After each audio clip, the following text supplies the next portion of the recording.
Avançons Laurent Jacobelli. Autre information sortie hier soir, les dîners secrets entre la Macronie et le Rassemblement national. On a appris que ces derniers mois, Édouard Philippe a pu par exemple dîner avec Marine Le Pen chez Thierry Solère, c'est encore le conseiller de l'ombre d'Emmanuel Macron. La police des dîners. La police des dîners. Le ministre des Armées également était présent, Sébastien Lecornu. Il y avait même Jordan Bardella, le président du Rassemblement national. On écoute Édouard Philippe parce qu'il n'était pas très à l'aise hier quand même quand on lui pose la question.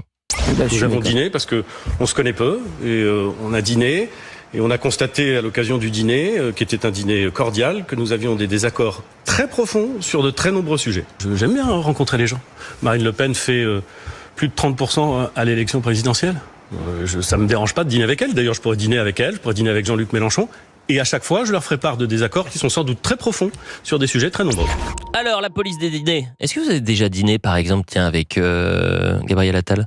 Non, j'ai pas. Avec un député Renaissance. Mais je vais vous dire, avec un député Renaissance, avec bien un sûr. ministre. Oui. Mais je vais vous dire, honnêtement, moi je suis très inquiet. L'extrême gauche n'est pas encore au pouvoir. On a déjà le KGB quand même qui surveille qui dîne avec qui. C'est quand même terrifiant. On a des politiques qui ont dirigé le pays, qui dînent avec des politiques qui s'apprêtent à diriger le pays.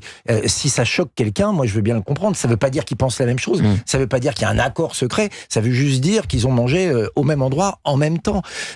Vous savez, ça montre aussi l'hypocrisie, c'est-à-dire ceux qui nous traitent de tous les noms, qui veulent mettre une digue contre l'autoritarisme supposé du Rassemblement national. On voit bien que ce sont des postures, en fait, dans la vraie vie, dans les couloirs de l'Assemblée, dans les restaurants à Paris. Ce sont des gens qui nous croisent et qui nous fréquentent normalement parce qu'ils savent très bien qu'ils ont créé une mythologie à laquelle ils ne croient pas eux-mêmes. Gauthier Lebret, rapidement, et on ira voir Andrea juste après. Il suffit de passer une journée dans les couloirs de l'Assemblée nationale pour se rendre compte que tout le monde parle avec tout le monde, que tout ça est une grande hypocrisie, que c'est le bal des tartuffes, donc la police des dîners. Chacun dîne avec qui il veut. Il y a quand même une grande évolution et ça arrange les affaires de Marine Le Pen parce que ça montre que la normalisation est en route. Alors elle s'est arrêtée pendant le second tour, mais elle est en route puisque Jacques Chirac cachait à tout prix avoir croisé, serré la main de Jean-Marie Le Pen et maintenant on assume aux 20h de TF1 d'avoir dîné avec Marine Le Pen. Donc ça a bien changé. François Bayrou, c'est quand même un mauvais signal envoyé au pays que de dîner en secret avec privé. Marine Le Pen. La question c'est qui a balancé à Libération. 01 80 c'est ça la question. 20 30.